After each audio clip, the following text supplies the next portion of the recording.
आजचा सवाल sponsored by Kohinoor group आणि कॉस्मॉस बँक. सहप्रायोजक सर्वसामान्यांच्या जिव्हाळ्याची बँक राजगुरुनगर सहकारी बँक आणि महाराष्ट्राचा पॉवरफुल बॅटरी ब्रँड ऑटोबॅट आता 5 वर्षांच्या वॉरंटीसह.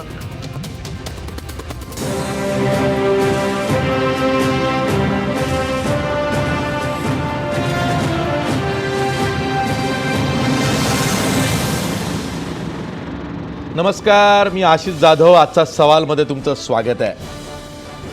सप्टेंबर 2008चा मालेगाव बॉम्बस्फोट.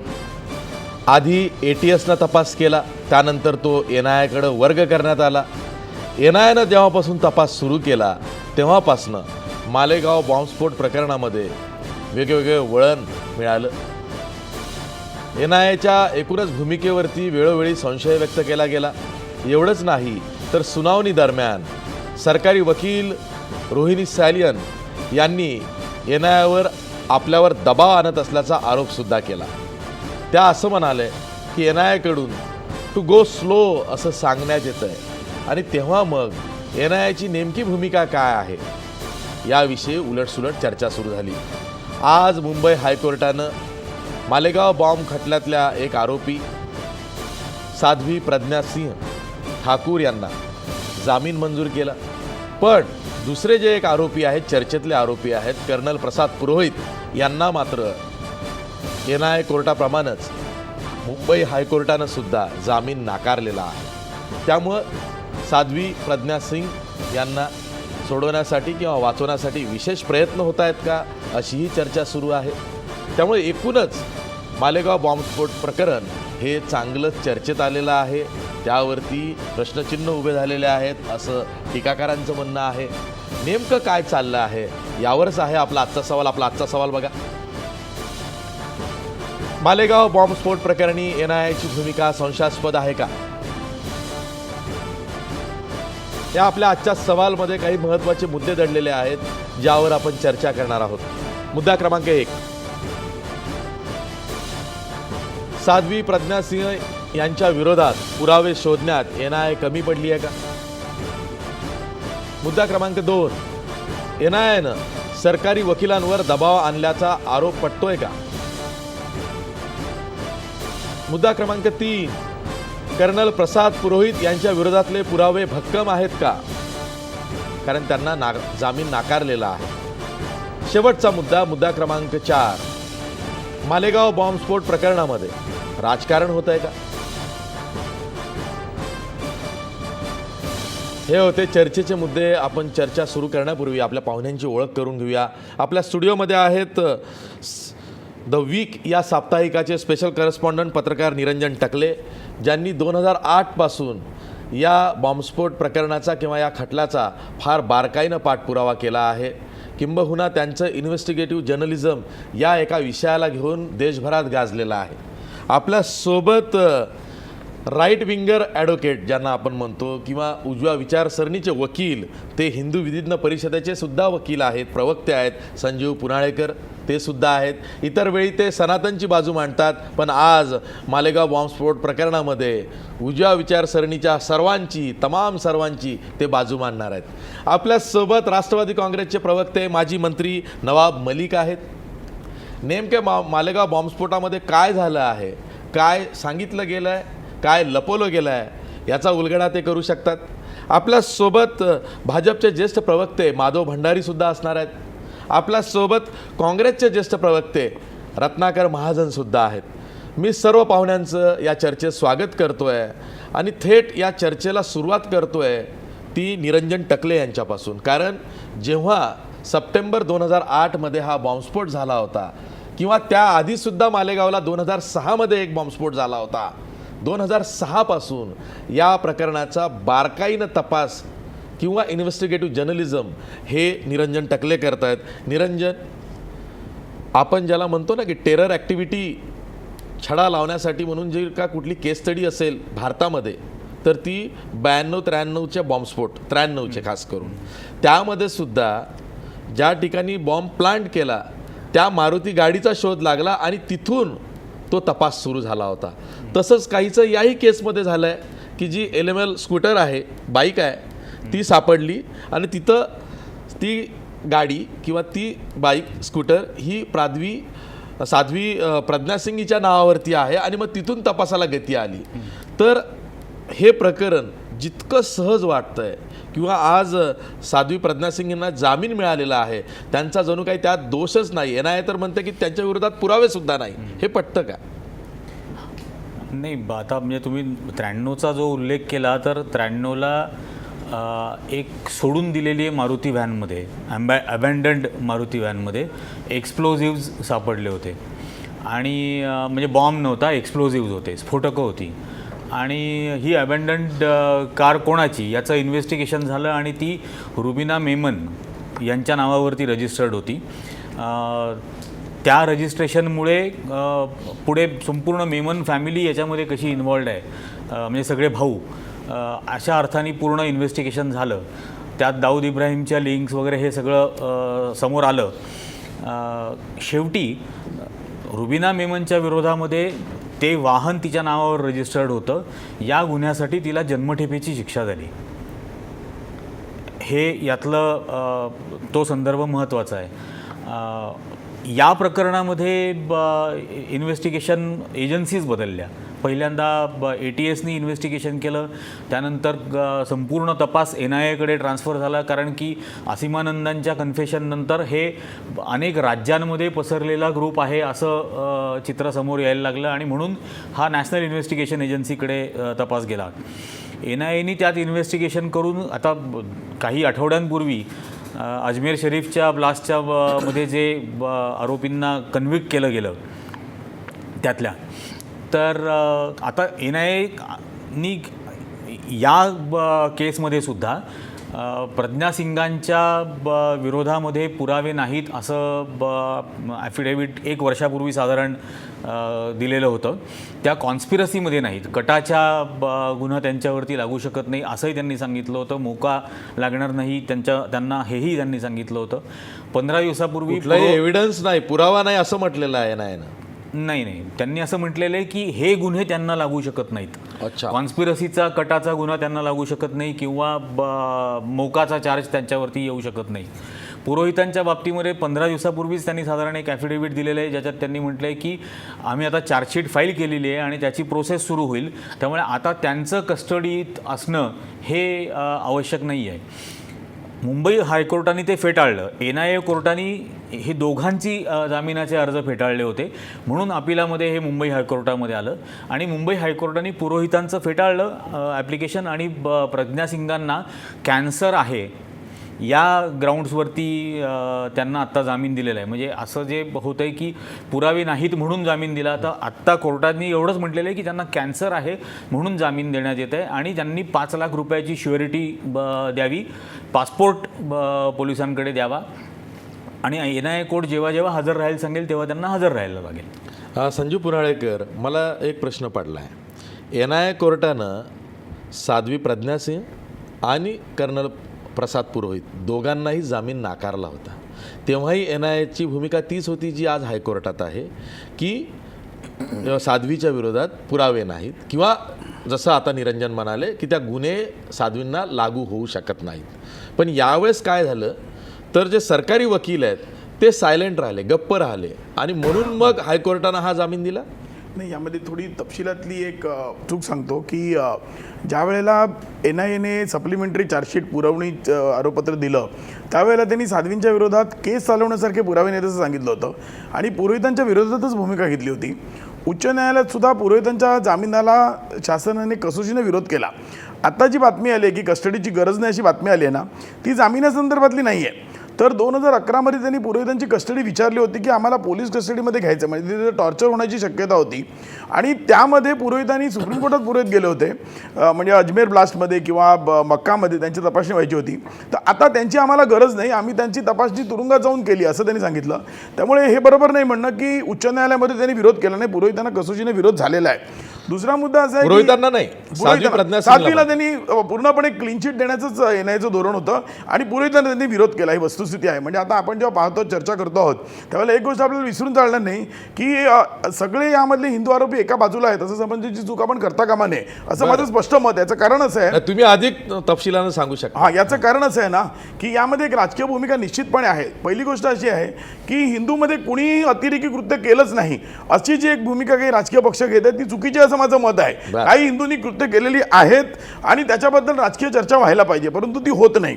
दुसऱ्याच्यामध्ये असं झालेलं आहे की 2009 सालानंतर त्यावेळेला आताच्या साध्वींच्या विरोधात जे काय आता पुरावे आपण म्हणतो की ते सॉफ्ट केले किंवा ते पुसून काढले, तर ही प्रक्रिया 2008च्या डिसेंबरपासून सुरू झाली होती. म्हणजे आता बैरागी आहे किंवा दिलीप नाहर आहेत किंवा आर्मीतले 2 अधिकारी आहेत किंवा नितीन जोशी कॅप्टन आहेत, तसंच RP सिंग आहेत, या सगळ्यांची स्टेटमेंट 2009च्या जूनपूर्वी झाली होती. म्हणजे ज्या वेळेला मनमोहन सिंग लोकप्रियतेच्या शिखरावर होते त्यावेळेला या स्टेप्स आल्या होत्या. म्हणजे असं नाही की भाजपचं सरकार आल्यावर झालं, पण भाजपचं सरकार आल्यानंतर एक निश्चित घडलं, NIAने त्यानंतर सुद्धा चालढकल केली.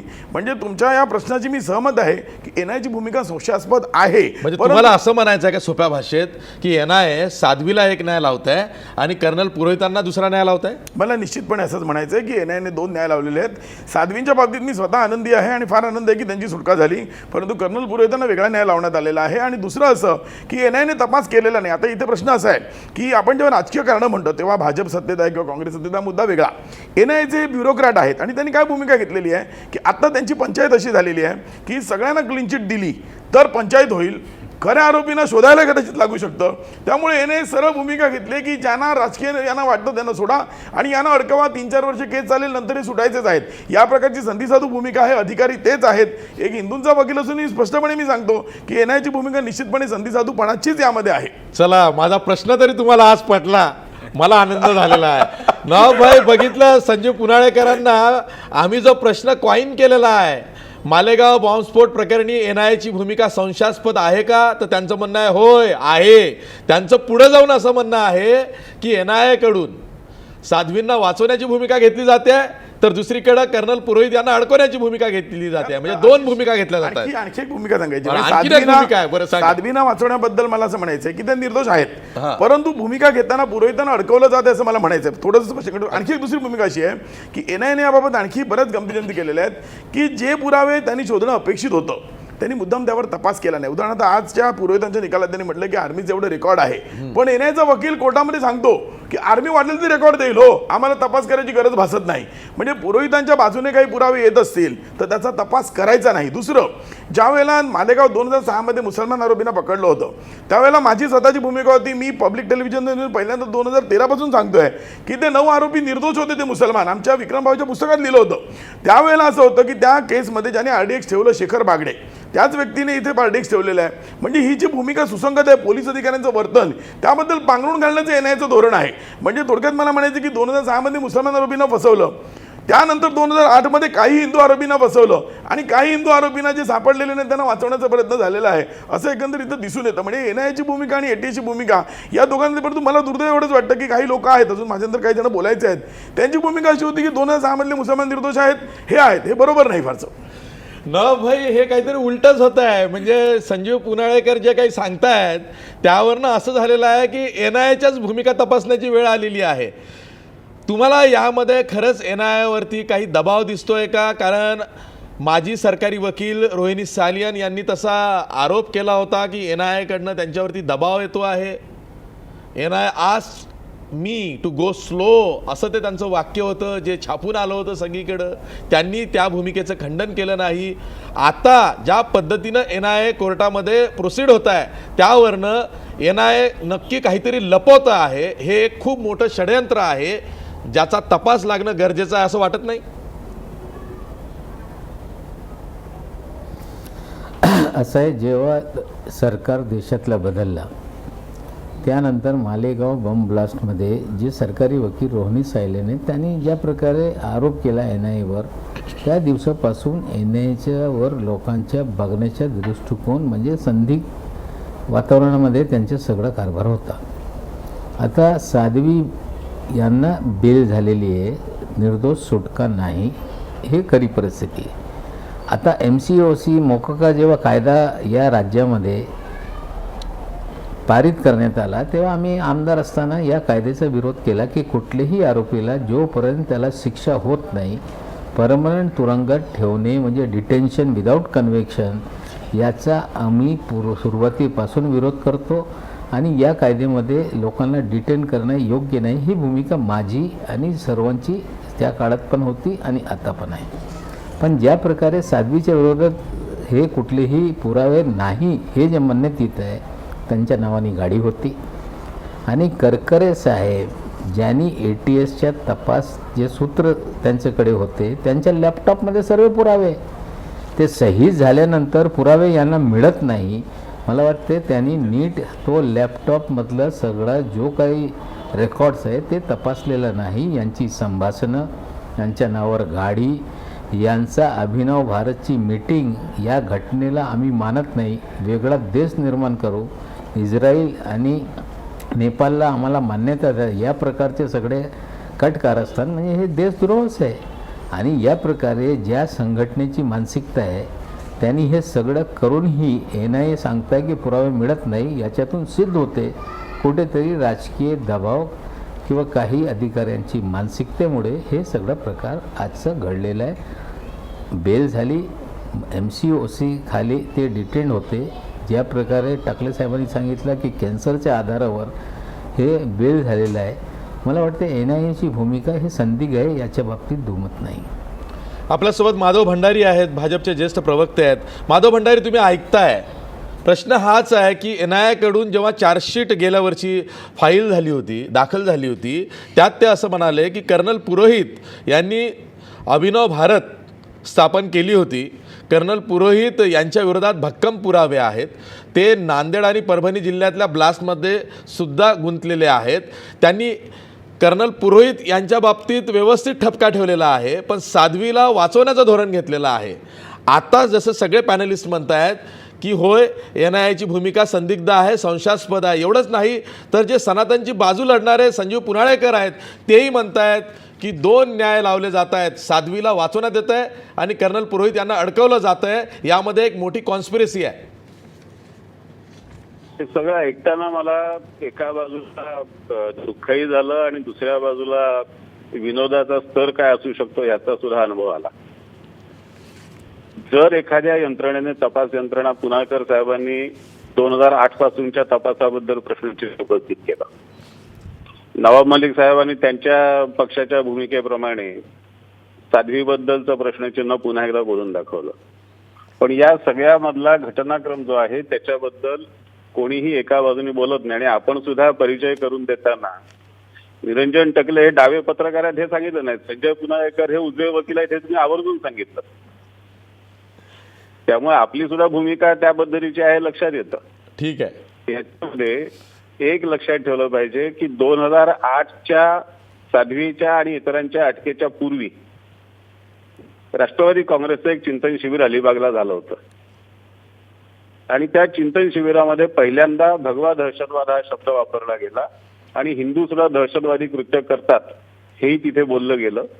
आणि त्या ठिकाणी माझ्या माहितीप्रमाणे या सूचना दिल्या गेल्या की या पद्धतीने काही हिंदूंना याच्यात अडकवा आणि त्यानंतर मग साध्वीची अटक वगैरे हे सगळं सुरू झालं.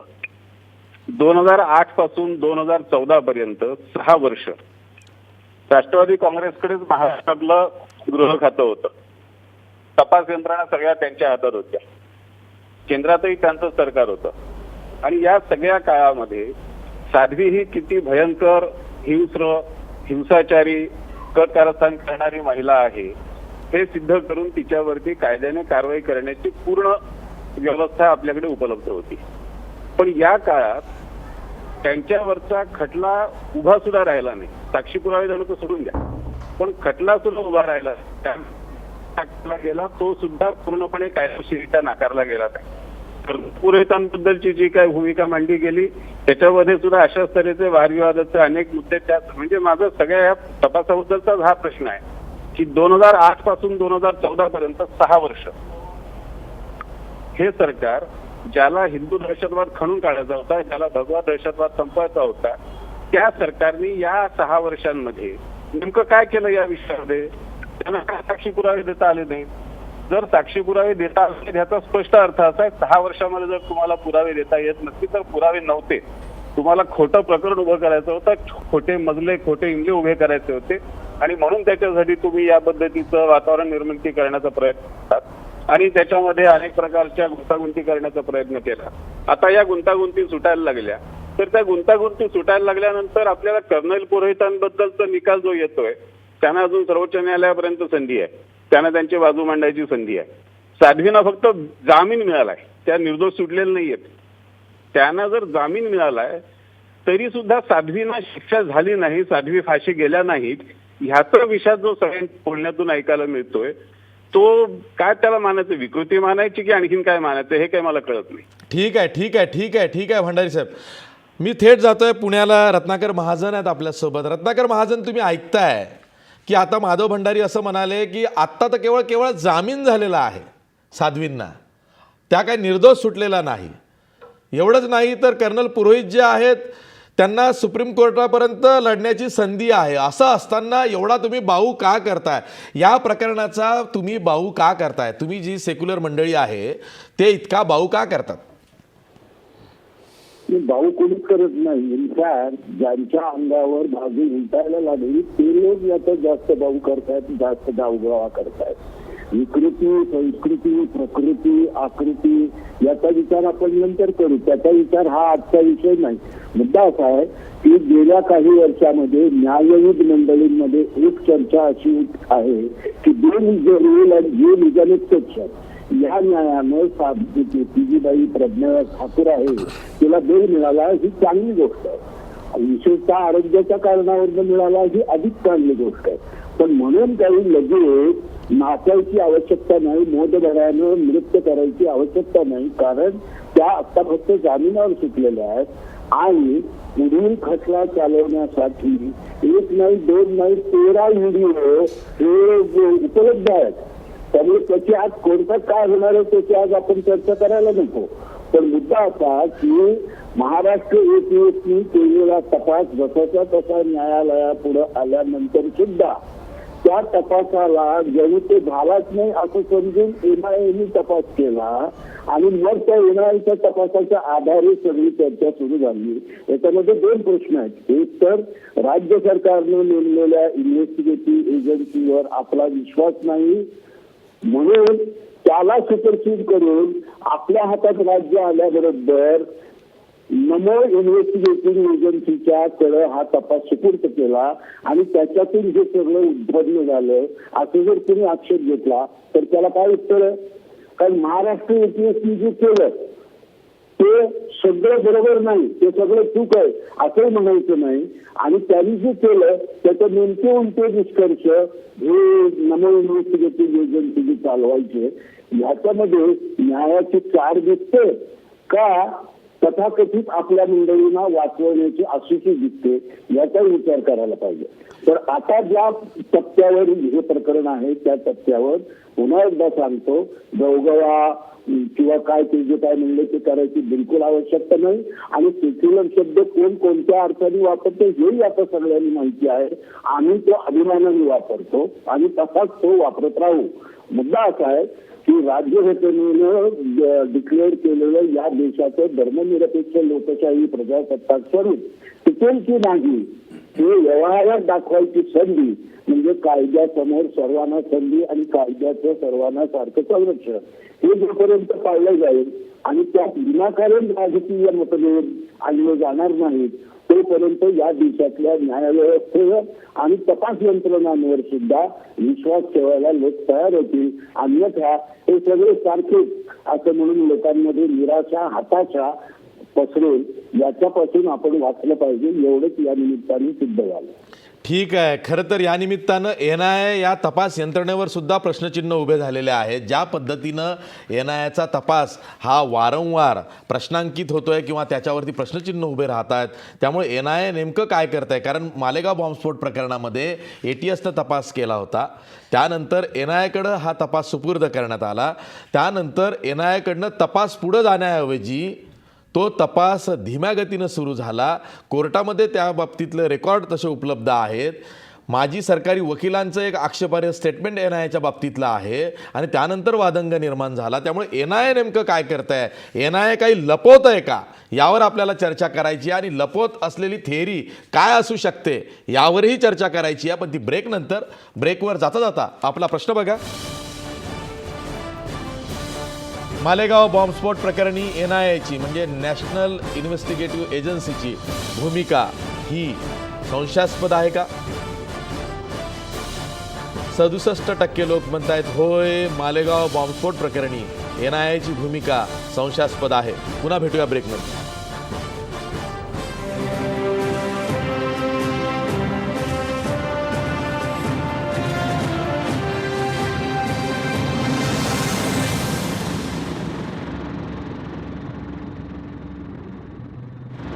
ब्रेकनंतर पुन्हा तुमचं स्वागत. निरंजन टकले, यामध्ये आता बोलण्यावरून तरी म्हणजे जसं संजीव पुनाळेकर म्हणाले की यामध्ये सरळ सरळ राईट विंगरमध्ये 2 विंग अशा दिसतात. एकीकडं अभिनव भारत आणि दुसरीकडं इंद्रेश कुमार, असीमानंद, साध्वी अशी जी लिंक असू शकते ती वेगळी. त्यामुळे या राजकारणातून सुद्धा यातलं खरं कारण लपवण्याचा काही प्रयत्न होतो आहे. कारण आता नवाब मलिक बोलता बोलता लॅपटॉपचं बोलून गेले. असा कुठला लॅपटॉप असेल आणि तो जर का जप्त झाला असेल तर तो कोर्टात सादर व्हावा. नाही, मुळात म्हणजे नवाब मलिकांनी बोलताना जे थोडंसं चुकलं ते, तो लॅपटॉप करकरेंचा नाही आहे, तो लॅपटॉप दयानंद पांडेंचा आहे. अच्छा. आणि दयानंद पांडेंना अशी एक सवय होती की ज्या बैठका त्यांच्या व्हायच्या त्या सर्व मिटिंग्सचं व्हिडिओ रेकॉर्डिंग त्यांच्या लॅपटॉपवरती ते करायचे. बरं. आणि ते व्हिडिओज मिळाले. हे दयानंद पांडे कोण? हे म्हणजे शंकराचार्य म्हणून जे अटक झालेले आरोपी आहेत. हां हां हां, याच केसमध्ये जम्मूचे 6 क्रमांकाचे आरोपी याच दयानंद पांडे. केसमधले. हां. आणि त्यांच्या लॅपटॉपवरती हे सगळे व्हिडिओ मिळाले. त्या व्हिडिओच्या बऱ्याच ट्रान्स्क्रिप्ट पण बाहेर चालल्या. प्रॉसिक्युटर त्यावेळेला अजय मिसार जे नाशिक कोर्टमध्ये होते त्यावेळेला ते बऱ्याच वेळेला रिमांड मागत असताना त्या ट्रान्स्क्रिप्टमधल्या काही पोर्शन्सचा उल्लेख करायचे. आणि तर त्या ट्रान्स्क्रिप्टबद्दल किंवा त्या व्हिडिओज जे काही त्या लॅपटॉपवरती यांना मिळाले त्याबद्दल कोणीच चर्चा करत नाही आहे. आणि म्हणजे असीमानंदच्या कन्फेशननंतर असीमानंदांनी जो कबुली जबाब दिला त्या कबुली जबाबानंतर त्यांनी हे सांगितलेलं होतं की सुनील जोशी, रामजी कालसंग्रा आणि संदीप डांगे हे जे तिघंजणं होते हे सतत त्यांच्या संपर्कात असायचे. 2006चा ब्लास्ट झाल्यानंतर 2 जणं त्यांच्याकडे आले होते आणि असीमानंदांनी त्यांना काही एका ठिकाणापर्यंत त्यांच्या गाडीतून नेलं होतं वगैरे हे त्यावेळेला ते बोललेले होते. आणि इंद्रेश, त्या संदर्भामध्ये इंद्रेश कुमार हे आहेत असंही त्यावेळेचं म्हणणं होतं. त्यानंतर सुनील जोशींचा खून झाला. नंतरच्या काळात सुनील जोशींच्या खुनाच्या आरोपाखाली प्रज्ञा सिंगांनाच मध्य प्रदेश पोलिसांनी अटक केली आणि त्यांना काही काळ देवासला, इंदोरला ते मध्य प्रदेश पोलीस घेऊनही गेलेले होते. तर ही शक्यता असू शकते की यानंतर जे काही सबसिक्वेंटली समोर येणार आहे किंवा येऊ शकतं ते समोर येऊ नये किंवा ते प्रोटेक्ट करावं या कारणासाठी प्रज्ञा सिंगांपुरतं हे संरक्षण ठेवायचं आणि बाकीच्यांना ते संरक्षण नाही ठेवायचं हे त्याच्यामधलं असू शकतं. हे अंतिमतः शेवटी ही ट्रायल ज्यावेळेला सुरू होईल आणि ज्यावेळेला एव्हिडन्स प्रोड्यूस होईल, तो कॉन्टेस्ट केला जाईल दोन्ही साईडनी, त्यावेळेला खरं याच्यातलं चित्र स्पष्ट होईल. संजीव पुनाळेकर, जसं माधव भंडारी म्हणाले होते की कर्नल पुरोहित हे आज दोषी दिसत आहेत किंवा त्यांना जामीन नाकारला गेला, पण त्यांना सुप्रीम कोर्टापर्यंत लढायची संधी आहे. याचा अर्थ असा आहे की कर्नल पुरोहित यांच्या बाबतीत अर्धा न्याय झालेला आहे, जो साध्वींच्या बाबतीत पूर्ण झाला आहे असं भाजपला वाटतं आहे. तो कर्नल पुरोहित यांच्या बाबतीत होऊ शकतो आणि तो मिळवण्यासाठी प्रयत्न होऊ शकतात असं त्यांना कदाचित सुचवायचं आहे. तुम्ही या केसकडं कसं बघता, जेव्हा कर्नल पुरोहित एकीकडं आणि साध्वी प्रज्ञा सिंग एकीकडं, तर आता इथून पुढं ज्या बाब किंवा जी गोष्ट न्यायालयासमोर आली नाही, जी गोष्ट जाहीर झाली नाही, जी गोष्ट पब्लिक झाली नाही, ती होण्याची भीती आहे तुम्हाला? बघा, एक निश्चित आहे की ही ट्रायल लवकर सुरू व्हावी असा माझा स्वतःचा प्रयत्न आहे. त्यामध्ये 4 आरोपींसाठी मी आहे 12पैकी आणि मी निरंजनजीच्या मताची सहमत आहे की जर ट्रायल सुरू झाली तर सत्य बाहेर येईल. आणि यासाठी मला असं वाटतं की जो काही प्रयत्न आहे ट्रायल सुरू होऊ नये हा देखील फार अश्लाघ्य प्रयत्न आहे. दुसरं मी असं सांगेन की साध्वींना न्याय वगैरे मिळाला असं आपण म्हणतो आहोत, परंतु प्रश्न असा आहे की साध्वींनी काही अधिकाऱ्यांची नावं घेतली, मारहाण झाली वगैरे. आता गंमत बघा, राजकीय दृष्टिकोन कसा असतो. मी काय राजकारणी नाही, आमचा राजकीय पक्ष नाही, की त्यावेळेला काँग्रेस एनसीपीची सत्ता होती, मग भाजपची सत्ता आली. त्यावेळेला मुसलमान आरोपींनी ज्या अधिकाऱ्यांवर आरोप केले होते, म्हणजे करकरे होते किंवा त्याच्या अगोदर रघुवंशी होते, हेड होते, बॉस होते, त्यांची नावं आपण सोडून देऊ, ते प्रमुखच होते. हाताखालचे जे अधिकारी होते, नावं घेऊन सांगतो, राजन घोले होते, अरुण खानविलकर होते, सचिन कदम होते, कृष्णा सावंत होते, किंवा बागडे होते, शेखर बागडे, ही नावं कॉमन आहेत. म्हणजे मुसलमान आरोपींनी असा आरोप केला होता की आमचा निर्गुण छळ या लोकांनी केला, आणि त्याच्यावर राष्ट्रवादी काँग्रेसने किंवा काँग्रेसने काही कारवाई केली नाही. आज साध्वींची सुटका झाली आहे. साध्वींच्यावर छळ झाला नाही असं पूर्वी कोर्टाने म्हटलं, पण साध्वींचा आरोप आहे, त्यांचा ॲफिडेव्हिट आहे. माझा प्रश्न आहे की आज भाजप सरकारने या अधिकाऱ्यांविरुद्ध काय केलं आहे, कुठे पोस्टिंग्स त्यांना दिले आहेत, कुठच्या ठिकाणी ते आहेत, किंवा त्यावर काही कारवाई होते आहे का, किती तुम्ही हिंदुत्वनिष्ठ आहात हे तुम्ही सिद्ध करायला पाहिजे. म्हणजे माझं स्पष्ट म्हणणं आहे, या ठिकाणी मुसलमान 6चे आरोपी आणि 8चे हिंदू आरोपी यांचा तपास करा आणि त्या अधिकाऱ्यांना कमीत कमी तुम्ही शिक्षा करा. हे करायची तयारी नाही, याचं पूर्ण राजकीयकरण होतंय. दुसरं एनआयच्या बाबतीत तुम्हाला सांगतो, एनआयच्या अधिकाऱ्यांनी जे प्रकार केले आहेत नाना, रोहिणी सालियांबद्दल मी त्यांच्या विरोधात बऱ्याचदा उभा राहिलेलो आहे केसेसमध्ये, परंतु त्या खोटं बोलल्या असतील असं काही मला वाटत नाही. स्पष्ट सांगायचं तर मला वाटत नाही. त्यावेळेला एक निश्चित आहे की चार्जशीट झाली होती, ट्रायल चालू नव्हती, त्यामुळे त्यांनी बोलताना, परंतु एनआयचे अधिकारी आपले राजकीय सत्ताधारी कसे तिकडे पाहून विचार करतात. आणि आता यांनी विधान केलं की रत्नाकर महाजन म्हणाले अविश्वास होता का, एनआयला का दिलं. अहो, काँग्रेसच्या काळामध्ये चिदंबरमनी एनआयला दिलं. म्हणजे प्रत्येक एजन्सीने, मग ती भाजप असो किंवा मग ती काँग्रेस असो, त्यांनी त्याचं, किंवा एनसीपी असो, त्यांनी पूर्ण त्याचं राजकीयकरण केलेलं आहे. आणि दुसऱ्याच्यामध्ये असं होतंय की पुन्हा आदर बाळगून सांगतो की जो तपास झाला त्यामध्ये पहिला क्लू त्यांना जेव्हा साध्वीचा सापडला, साध्वी निरपराध आहेत की नाही ठरेल, परंतु तो क्लू सापडल्याबरोबर जो अत्यानंद झाला आणि ताबडतोब बुक केलं, मला वाटतं ती खूप मोठी चूक होती. तसं केलं असतं तर कदाचित खरे आरोपी त्यांना सापडू शकले असते आणि कदाचित ते हिंदू असू शकले असते, याविषयी माझ्या मनामध्ये शंका नाही. परंतु हा तपास भरकटवण्यात आला, दोन्ही लोकांनी भरकटवला. जे हिंदुत्वनिष्ठ म्हणत होते त्यांनी भरकटवला की हिंदू अतिरेकी असू शकत नाही, हिंदू अतिरेकी नसतो, हिंदू धर्मात अतिरेक नाही, परंतु काही हिंदूंनी केलं नसेल असं नाही. दुसरं, काँग्रेसवाल्यांनी भरकटवला, ते म्हणाले करकरे म्हणजे दैवतुल्य होते, हा तपास इकडे संपला. म्हणजे जेव्हा नवे आरोपी पकडण्याची वेळ आली तेव्हा दुर्दैवाने असं झालं की जे खरे अपराधी होते त्यांचीच बाजू घेऊन हे लोक उभे राहिले, असं माझं स्पष्ट या प्रकरणामध्ये मत आहे. हा तपास झालेला नाही, हा तपास व्हायला पाहिजे आणि भरकटवण्याकडे सगळ्या राजकीय पक्षांचं लक्ष आहे, असं माझ्या प्रकरणामध्ये स्पष्ट मत आहे. कारण मी ज्या आरोपींचं प्रतिनिधित्व करतो त्यांच्यावर घोर अन्याय झालेला आहे आणि ते किती दिवस कितपत पडतील हे मला तुमचे जे माहिती 4 आरोपी कोण आहेत ज्यांच्यासाठी तुम्ही लढतात? माझ्या आरोपींपैकी एक आहे तो सुधाकर चतुर्वेदी आहे, ज्याच्या घरी आरडीएक्स मिळाल्याचा उल्लेख आहे, आरडीएक्सचे कण सापडले. आणि ज्या शेखर बागड्यांवर आमचा आरोप आहे त्याच्यावरच 6च्या मुस्लिम आरोपीचा आरोप आहे की त्याने माझ्याकडे आरडीएक्स ठेवलं होतं. म्हणजे हे जे प्रकार आहेत, किडनॅपिंगचा आरोप ज्या राजन गुल्यावर आहे तोच आरोप 6मध्ये आहे. म्हणून माझं म्हणणं आहे की सुधाकर चतुर्वेदी काय किंवा राकेश धावडे काय यांच्यावर अन्याय झालेला आहे. त्याचबरोबर जगदीश म्हात्रे, त्यांचा काही या केसशी काही संबंध नव्हता.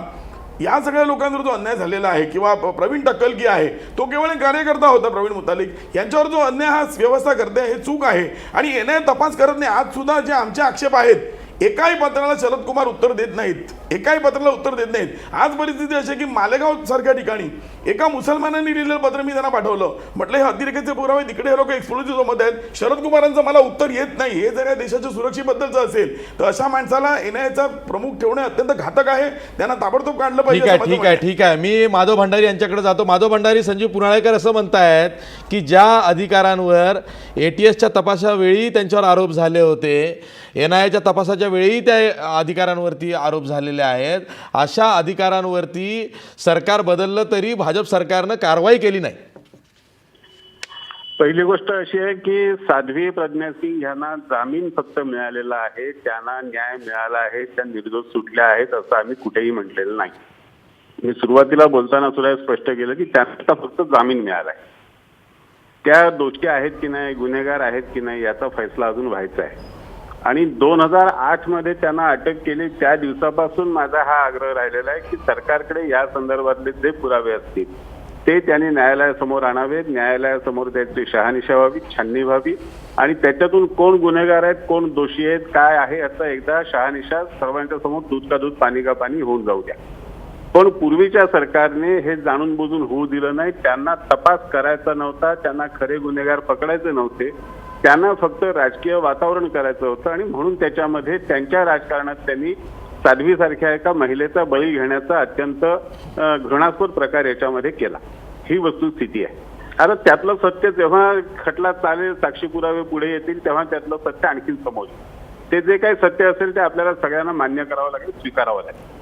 न्यायालयाच्या भूमिकेबद्दल, NIAच्या भूमिकेबद्दल विश्वास न दाखवणं, अविश्वास दाखवणं हे सोपं आहे. कारण नवाब मलिक सोयीस्करपणे सांगतायत की NIAकडे तपास तर त्यांच्या सरकारने दिला होता.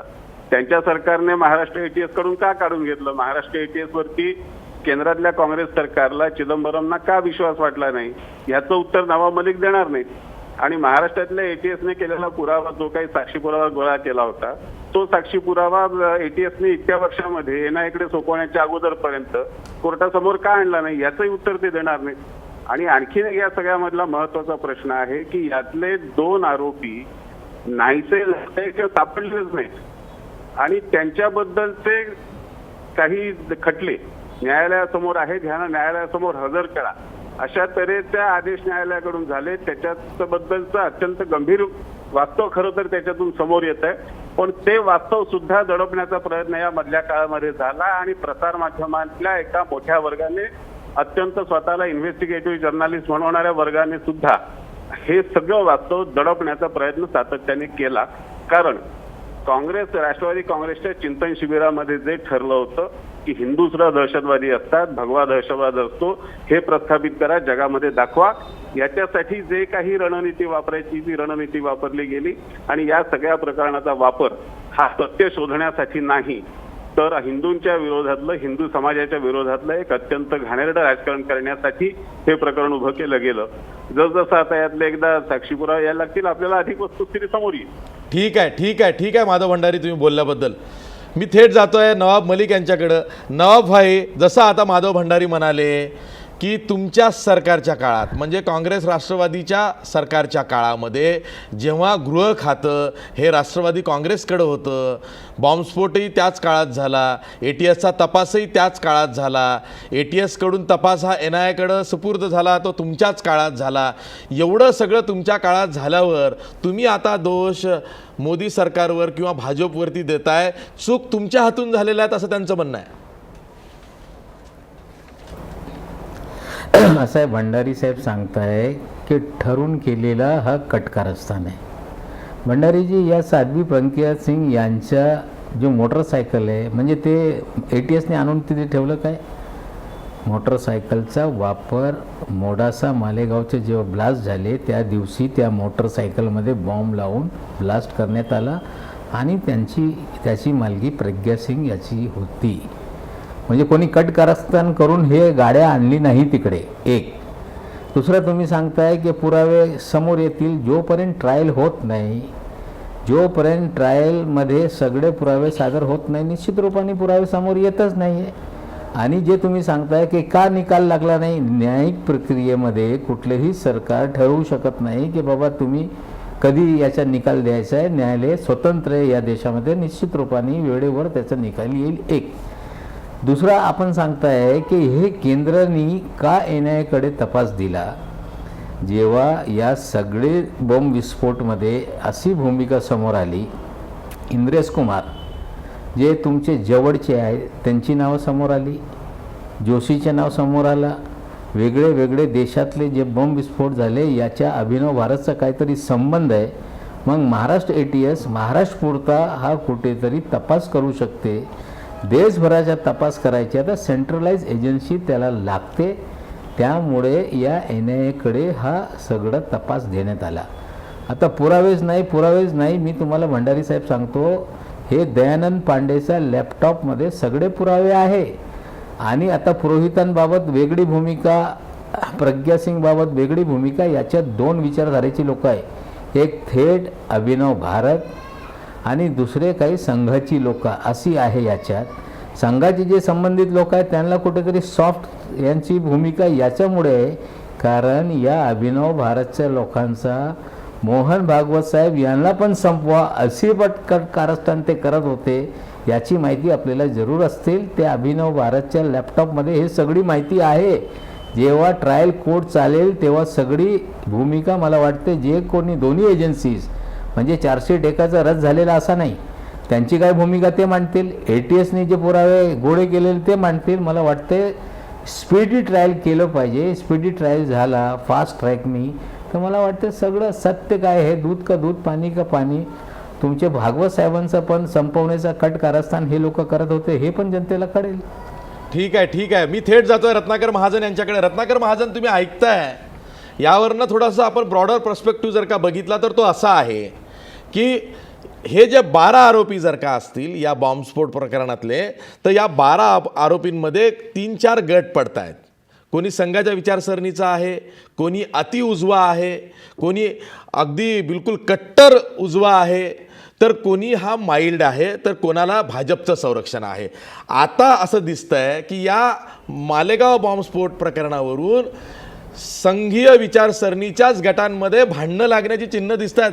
आणि ती भांडणं जी चुणूक आहे ती आपल्याला संजीव पुनाळेकरांच्या विधानांमधून दिसलेली आहे. मला काय असं वाटत नाही, त्यांच्या आजच्या प्रतिपादनावरनं माझ्या अंगावर काय हर्षाचे रोमांच उभे राहिले नाही. त्याचं कारण असं की पहिल्यांदा अगदी ब्रँड विधान केल्यानंतर त्यांनी पुढे काय सांगितलं की पुरवठ्यानं अडकवण्यात आलेला आहे. म्हणजे तिथे सुद्धा हेतू मोटिव्ह अट्रिब्यूट करणे असं ज्याला म्हणतात ते तिथे सुद्धा आहे. मुद्दा असा की NIA कडे तपास कुणी हस्तांतरित केला हे मला माहित आहे. मी म्हणत होतो एवढं की महाराष्ट्र APSC केलेला तपास नाकारून नमो इन्व्हेस्टिगेटिंग एजन्सीनी त्याच मुद्द्यांबाबत जेव्हा पोझिशन बदलली आणि जेव्हा आपले अहवाल बदलले तेव्हा खरा प्रश्न निर्माण झाला. आता असं आहे की म्हणजे याच्यातला विरोधाभास बाकी कोणाच्या लक्षात आला असेल नसेल मला माहित नाही, पण एकीकडे म्हणायचं की आत्ताशी कुठं ट्रायल सुरू होते, कोर्टात सगळे पुरावे घेतील, त्या पुराव्यांप्रमाणे काय निकाल व्हायचा ते होऊ द्या आणि त्याच वेळेला कुठल्या तरी एखाद्या राजकीय पक्षाच्या शिबिराचा उल्लेख करायचा आणि तिथून हे सगळं सुरू झालं हे पण सांगायचं. म्हणजे तुम्हाला नक्की काय म्हणायचं तर ते थेट म्हणा. मग असं कशाला म्हणता तुम्हाला हे न्यायालय हे सगळं हे आहे, आम्हाला काही मान्य नाही, ते सगळं झुजून आहे आणि त्या हेच आहे आणि राष्ट्रवादी काँग्रेसने हे केलंय असं म्हणायचं नाही. आणि यांच्याबद्दल जे संशय निर्माण होतोय त्या संशयालाही त्याचंही निराकरण करायचं नाही. अशा प्रकारची परस्पर विरोधाभासी भूमिका हे कोण घेऊ शकतं हे आतापर्यंत आपल्या समोर भरपूर आलेलं आहे. आता मुद्दा असा आपण म्हणता त्याप्रमाणे एखाद्या परिवारातली अंतर्गत भांडणं जर असतील त्याची त्यांची बचत आम्हाला त्याची काही घेणं नाही. ती त्यांच्या अंतर्गत काय करायचं ते करावं. त्यासाठी स्टेट पॉवरचा राज्य सरकारचा देशाच्या सरकारचा आणि देशाच्या सरकारच्या अंडर असलेल्या न्यायव्यवस्थेचा आणि तपास यंत्रणांचा वापर करून घेऊ नये एवढंच या प्रसंगी आपल्याला सांगता येईल. ठीक आहे. आपल्यासोबत माधव भंडारी आहेत. माधव भंडारी, जसं नवाब मलिक म्हणाले, माधव भंडारी यांचा संपर्क तुटलेला आहे. ब्रेकनंतर मी पुन्हा त्यांच्याकडे जाणारच आहे, कारण आता कसं आहे हा विषय आणखीन मोठा आणि व्यापक होतो आहे. तो या अर्थानं की या मालेगाव बॉम्बस्फोटा प्रकरणावरून संघ परिवारामध्येच भांडणं लागण्याची चिन्ह आहेत. कारण जसं जसं कोर्टासमोर आता ट्रायल होत राहतील आणि तिथं नवीन फॅक्ट्स येतील आणि जसं आता सांगण्यात आलेलं आहे की दयानंद पांडे यांचा लॅपटॉप कुठं आहे तो हाजीर करा आणि तो जर का कोर्टासमोर हाजीर झाला तर मग आणखीन काही पेटारा उघडला जाईल का, याकडे सुद्धा अनेकांचं लक्ष आहे, बारकाईने लक्ष आहे. आपल्यालाही चर्चा करायची आहे, पण ब्रेकनंतर ब्रेकवर जाता आपला प्रश्न बघा. मालेगाव बॉम्बस्फोट प्रकरणी NIAची म्हणजे नॅशनल इन्व्हेस्टिगेशन एजन्सीची भूमिका संशयास्पद आहे का? 68% लोक म्हणतात होय, मालेगाव बॉम्बस्फोट प्रकरणी NIAची भूमिका संशयास्पद आहे. पुन्हा भेटूया ब्रेकमध्ये.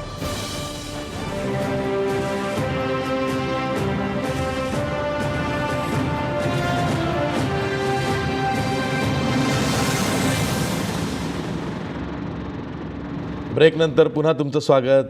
आता आपल्या स्टुडिओमध्ये माधव भंडारी खुद्द आहेत. माधव भंडारी आलेले आहेत बाजू मांडायला, ते प्रत्यक्ष हजर झालेले आहेत.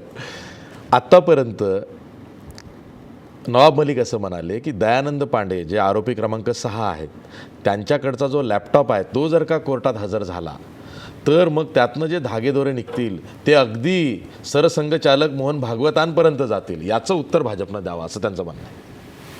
त्यांचा प्रश्न खूप चांगला आहे आणि नवाब मलिक साहेब काय असं आलतू फालतू प्रश्न विचारत नाहीत.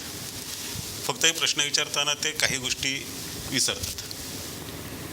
आणि जे मी मगाचपासून आठवण करून देतोय की 2008 ते 2014 6-6.5 वर्ष राज्य सरकार त्यांचं होतं, गृह खातं त्यांच्याच पक्षाचं होतं, केंद्र सरकार त्यांच्या पक्षाचं होतं. या सगळ्यांच्या ताब्यामध्ये हा पुरावा, एवढा सज्जड पुरावा असताना तो पुरावा न्यायालयासमोर का आला नाही, का त्यांनी दाबून ठेवला? त्यांचं नवाब काय मलिक इथं उत्तर संबंध द्या. होते? त्यांनी थेट तुम्हाला प्रश्न केलाय. मी असं आशिष जाधव, तुम्ही मोहन भागवत साहेबांपर्यंत गेला म्हणजे त्यांची हत्या करण्याच्या कटकारस्थान आहे हे मी बोलतोय. अच्छा. आणि भंडारी साहेब हे ज्येष्ठ प्रवक्ते असताना त्यांना माहीत आहे पुरावे ट्रायल जेव्हा सुरू होते तेव्हा सादर करावं लागतं आहे. चार्जशीटमध्ये ते काय आहे ते संदर्भ द्यावा लागतं आहे. मला वाटतं ट्रायल अजून पूर्ण झालेला नाही. निश्चित रूपाने ट्रायल जेव्हा सुरू होईल पूर्णपणे हे पुरावे येणारच आहे. सरकार हे ट्रायल ठरवत नाही. जे पब्लिक प्रॉसिक्युटर आहे किंवा जे काही एजन्सीज असत आहे जेव्हा हा ट्रायल सुरू होतो तेव्हा पुरावे सादर करतात. निश्चित रूपाने कोर्टासमोर येणार आहे. सरकार आज करा उद्या करा ट्रायल असं त्यांना आदेश करता येत नाही. आपण वरिष्ठ नेते किंवा राजकीय प्रवक्ते असताना आपल्याला ही माहिती असली पाहिजे. ठीक आहे, माधव भंडारी बोल. नवाब मलिक साहेबांनी चांगली आठवण करून दिली की सरकारला अशा तऱ्हेने काही हस्तक्षेप करता येत नाही. आता कदाचित त्यांच्या सरकारला करता येत नव्हता हे त्यांना माहिती होतं, तर आमच्याही सरकारला करता येणार नाही त्यांना माहिती. त्यामुळे ते जे सांगतायत, मी परत 2008चाच उल्लेख करतो, कारण या सगळ्या विषयामध्ये साध्वी प्रज्ञा सिंगना मुंबई पोलिसांनी ताब्यात घेतल्यानंतर, माझा शब्दप्रयोग आहे ताब्यात घेतल्यानंतर, अटक नाही, ताब्यात घेतल्यानंतर त्यांना वकिलाची मदत देणारा पहिला माणूस मी आहे. त्यामुळे त्या दिवसापासून मला या प्रकरणामध्ये काय काय घडतंय, काय चालतंय ह्याची काही ना काही माहिती आहे. पूर्ण माहिती असा दावा मी करतो. ॲडव्होकेट गणेश सोहनी होते. हो, पण काही ना काय माहिती ह्या विषयातली मला नक्की आहे. आणि म्हणून मी त्या दिवसापासून हा आग्रह त्यावेळेच्या सरकारकडे धरत होतो की या प्रकरणामध्ये तुमच्याकडे जे पुरावे आहेत तुम्ही न्यायालयाचं कामकाज सुरू करा. रोहिणी सालियन जर आत्ता सांगत असतील की NIA ने दबाव आणला, गोस्लो सांगितलं, पण जेव्हा दबाव न आणणारं NIA होतं, दबाव न आणणारं सरकार होतं, तेव्हा रोहिणी सालियननी हा खटला वेगाने चालवण्यासाठी काय केलं, त्यांनी काय त्याच्यामध्ये आणि त्यांनी नवाब मलिक साहेबांनी बरोबर उल्लेख केला की PP त्याच्यामध्ये ते करत असतात. मग ह्या रोहिणी सालियन PP होत्या, त्यांनी काय केलं, हा खटला वेगाने चालावा म्हणून, आणि याच्यामध्ये साक्षी पुरावे व्हावेत, ह्याच्यामध्ये खरे गुन्हेगार गजाआड व्हावेत, त्यांच्यावर शिक्षा व्हावी, याच्यासाठी रोहिणी सालियनसारख्या अत्यंत काय म्हणूया त्याला निष्पक्षपाती, कुठलाही पूर्वग्रह न बाळगणाऱ्या, न्यायाची चाड असणाऱ्या थोर वकील ज्या होत्या त्यांना बाजूला करण्यात आलं नाही, त्या होत्या ना 1 वर्ष, पण त्यांना नंतर बाजूला करण्यात आलं. नंतर जर केलं असेल तर त्यांचा करार संपला.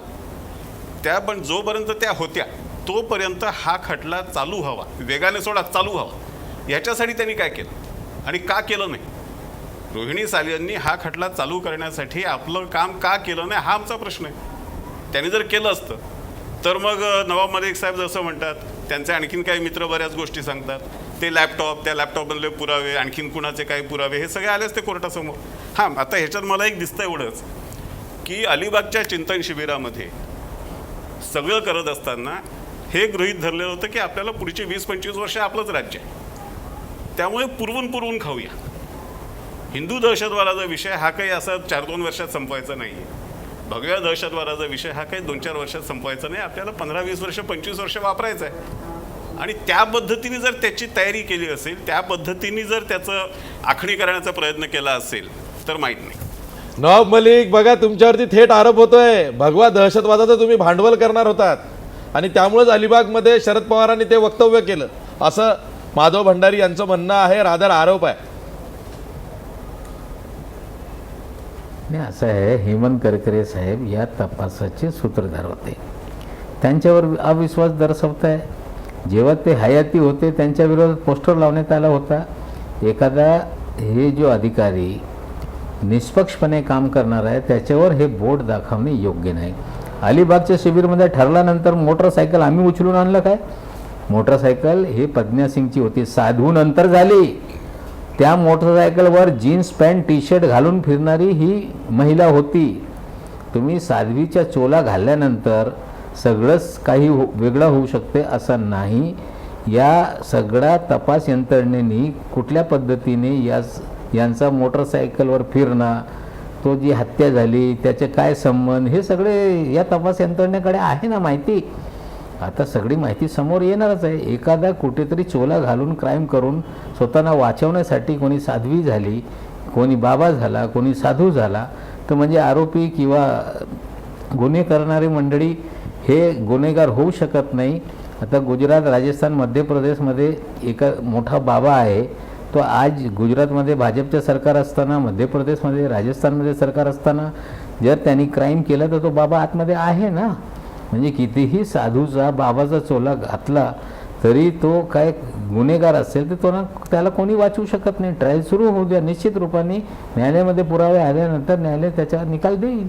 ठीक आहे. मी लास्ट कॉमेंटसाठी संजीव पुनाळेकर यांच्याकडे जातो आहे. संजीव पुनाळेकर, माधव भंडारी आणि नवाब मलिक एकमेकांवर आरोप प्रत्यारोप करत राहतील, पण जसं आता दोघंही एका भूमिकेवरती ठाम आहेत की आता ट्रायल सुरू होतील, त्यात दूध का दूध पाणी का पाणी होईल. तुम्हाला काय दिसतंय, तुमचा वकिलीचा अनुभव काय सांगतोय की ट्रायलमध्ये आणखीन काय काय उघडकीस येईल? काही तुमची सुप्त इच्छा असेल ती उघडकीस येईल? नाही, ट्रायलमध्ये प्रश्न असा आहे की जर का ट्रायल झाली तर मुळात आमचं दोन म्हणणं आहे याच्यामध्ये. एक राजकीय विचार आहे आणि एक वकिली पेशातला आहे. राजकीय विचाराबद्दल असं आहे की यांनी जे हिंदू दहशतवाद सफरून टेरर वगैरे केलं, मुळात मला वाटतं की काँग्रेस NCPची ती खूप मोठी चूक होती. जेवढी एक चूक आहे की हिंदू कोणी दहशतवाद करू शकत नाही हे म्हणणं जेवढं चूक आहे, तेवढं जिहादी दहशतवाद आणि काही हिंदूंनी केलेली कृत्यांची तुलना करण्याची यांना फार घाई झाली होती. त्यामुळे त्या धिसाडघाईमध्ये साध्वीनं त्यावेळेला आरोपी बनवण्यात आलं. हे माझं स्पष्ट मत आहे की जणू का आता काहीतरी सापडलं आपल्याला अलिबाबाची गुहा, असं यांचं म्हणणं होतं. म्हणजे हिंदू आणि मुसलमानांना एका पारड्यात घालण्याची यांना घाई झाली होती राष्ट्रवादी आणि काँग्रेसला. त्यामुळे या मताशी मी बिलकुल सहमत नाही. इस्लामिक जो दहशतवाद आहे त्याचा संबंध राजकीय कारणांशी आणि त्याची कारणं जी आहेत ते यांचं जे अपीजमेंट पॉलिसी आहे ते आहे तुष्टीकरणाचं धोरण. त्यामुळे त्याचा आणि काही हिंदूंनी केलेल्या कृत्याचा त्याचा संबंध नव्हता. हिंदूंनी चिडून काही कृत्य केली असतील, मी त्याला नाकारत नाही. दुसरी गोष्ट जी तुम्ही ट्रायलबद्दल म्हणताय की आज आमचं जे पिटिशन आहे 2013 पासून की चौकशी नीट करा, आम्ही त्याच्यामध्ये क्लू दिलेले आहेत. एका उद्योगपतीने इंडिया बुलचं विमान दिलं, त्यातून किडनॅपिंग झालं, RDX ठेवलं, अधिकाऱ्यांची नावं दिली आणि ATSने गेल्या 5 वर्षात त्याचं उत्तर दिलेलं नाही. सरकार काँग्रेस NCPचं असताना उत्तर दिलेलं नाही, सरकार बदलल्यानंतर उत्तर दिलेलं नाही. पूर्वीच्या मुख्यमंत्र्यांना 6 पत्र लिहिली आहेत, आताच्या मुख्यमंत्र्यांना 20 पत्र लिहिली आहेत. आम्हाला सर्क्युलर त्यांनी दिलेलं आहे की आता ते म्हणतात की आमची सगळी कागदपत्र ATSने गहाळ केली आहेत, गृहमंत्रालयात गहाळ झाली आहेत, आम्ही उत्तर दाखल करू शकत नाही.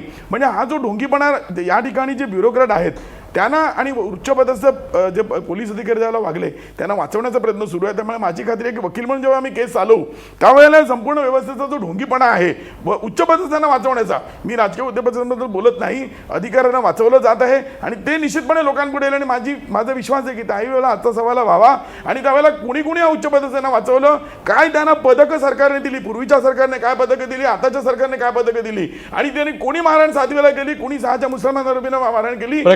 गुंतागुंतीचं बनलं आहे. संजीव पुनाळेकर वेगळ्या डिरेक्शनला प्रकरण घेऊन चाललेले आहेत, कारण त्यांचाही तो अट्टाहास आहे. त्यातनं त्यांनाही काही नेमकं काय हाती मिळेल याचा सुगावा लागला असावा.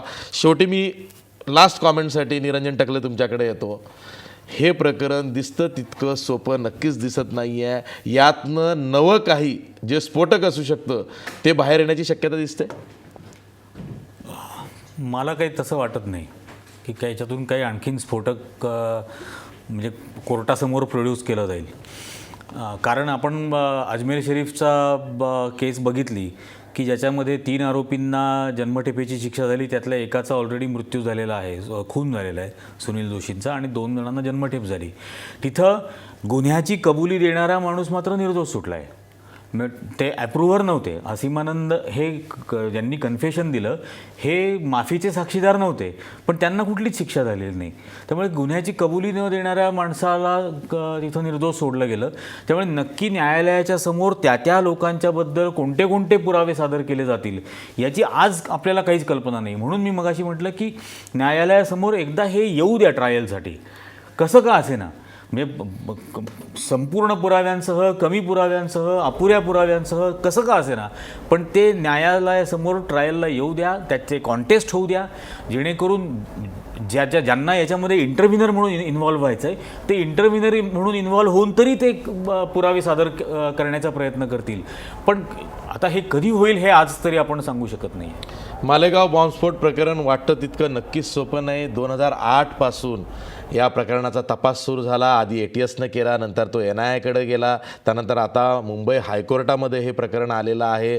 त्यावरती ट्रायल सुरू होतील. दरम्यानच्या काळात साध्वी प्रज्ञा सिंग हिला जामीनसुद्धा मंजूर झालेला आहे. पण कर्नल पुरोहित यांना मात्र जामीन नाकारण्यात आलेला आहे.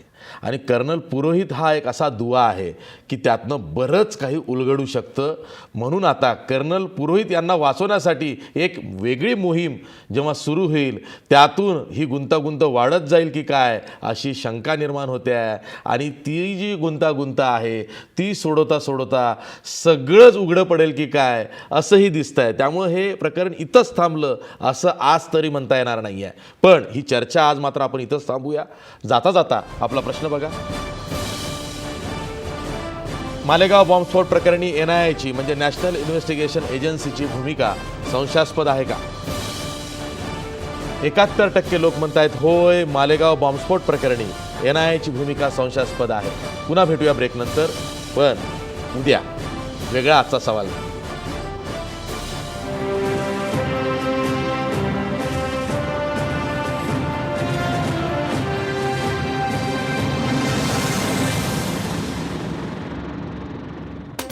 आजचा सवाल स्पॉन्सर्ड बाय कोहिनूर ग्रुप आणि कॉस्मॉस बँक.